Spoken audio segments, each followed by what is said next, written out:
KD tomorrow, but today it is Avril Lavigne. It's been 4 years since she last released an album, and during that time she's had a lot going on. Yeah, we've watched her grow up from the pin-up girl for teenage angst to a mature woman with plenty to say. Avril Lavigne joins us this morning on a flying visit to Australia. Thank you for taking the time to come in and perform. You're here for 2 days, yes. 2 or 3 days, but you still got in a surf. I did. How did that go? I'm so happy I did. I just started surfing a little bit, and it was my 3rd time, so I was like, I have to surf in Australia. I had a 7-foot board, and I was on 4-foot waves, and it was good. I got up on every time, and it was pretty awesome. Got some good footage. We videoed it and put it online. Terrific. It's good that you get a little bit of time out because it is a pretty packed schedule. You're here for the new album. Tell us about it. Goodbye Lullaby. Is it sort of showing a different side to you? Yes, outside of the first single, What the Hell, which is kind of more reminiscent of my older stuff.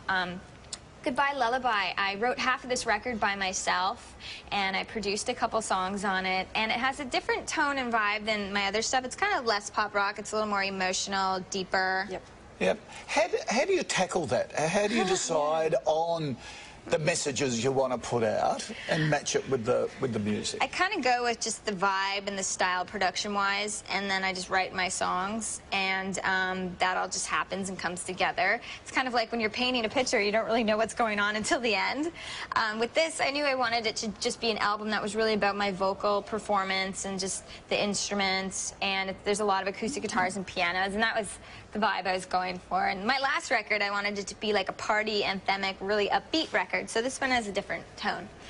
Such personal lyrics. When you put them out there and you send it off into the world, I don't know, what's the feeling that you have when suddenly you know that everyone else is going to listen and see the words you've written? Well, with this record, I really wanted to push myself and to go to those vulnerable moments and really open up, because that's what this album is about for me. And so I wasn't afraid. Of course, people are going to make their assumptions, but with my songs, like, I write them and I put them out there, and I don't really get into, like, specifics, obviously. Yeah. But I think that there are some moments that are so real and raw on this record that and those moments, I hope, will touch people. Yeah. I'm a finance nerd as well, so I take an interest in your business ventures as well. And you branched out into perfume and clothing and things like that. How important is that for you to get into those areas? Well, I've been doing music now for 10 years, so it's really nice because Abby Dawn, my clothing line, my tattoo. I started my line a few years ago, and fashion is a really big part of what I do. And so I'm now a designer, and I get to design for, like, myself on stage, off stage, photo shoots, and it's a lot of fun because I'm a creative person. I'm very visual.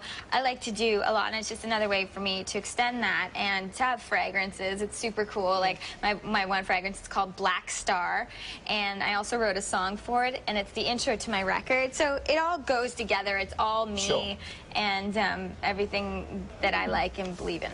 And then sort of on the flip side of all of that is your charity work. Tell us about your foundation. That's the newest thing for me that's been, like, a really awesome project. I just launched the Avril Lavigne Foundation, and I'm going to be working with sick and disabled children and youth, and that's my passion. I've done a lot of stuff with Make-A-Wish Foundation, and that's just what I want to focus on right now, so I'm developing that right now. Tell me about some of the kids that you've met. They must just get such a thrill. It's been really awesome because I've had, like, the opportunity to meet a lot of kids, and it's very inspirational just to see them and the courage that they have, and it's something that just really moves me. There's obviously a lot of things in the world going on, and I just basically had to think about it and what I really wanted to focus on, so I'm really excited about this. I think my fans are always supportive with this as well. There's also a good message to your fans as well. They don't have to have a foundation like you do. They can actually help